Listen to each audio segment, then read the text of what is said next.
Mga konyang, into this video, ituturo ko sa inyo kung paano mag-withdraw sa ATM ng Standard Chartered Bank step by step. Una, ipasok ninyo ang inyong card at hantayin na mag-process. Basa-basahin natin kung anong mga nakasulat sa monitor. Step number 2, i-enter ninyo ang inyong 6-digit PIN code. Make sure guys, walang nakatingin o nakasilip sa inyong likod para naman hindi nila malaman ang inyong PIN code.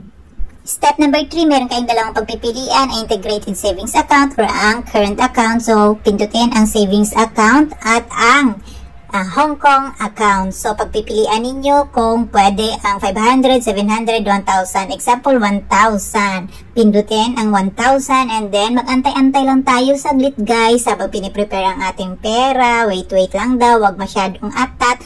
Ayan, nakikita ko na yung green na yan. Diyan lalabas ang ating pera. And next, kung kailangan ninyo malaman kung magkano pa inyong balance, pindutin ang balance. Kung gusto niyo may resibo, pindutin ang advice. Ako naman kapag nagwi-withdraw, hindi ko kailangan ng resibo kaya nan ang pindutin ko. After that, unahin natin kunin ang ating card sa machine. Huwag natin kalimutan yan guys, importante talaga yan. At kasunod ang ating pera. Make sure, bilangin ninyo kung tama ba ang inyong withdraw. So, ganun lang kadali mag-withdraw sa ATM ng Standard Chartered Bank. Stay safe always!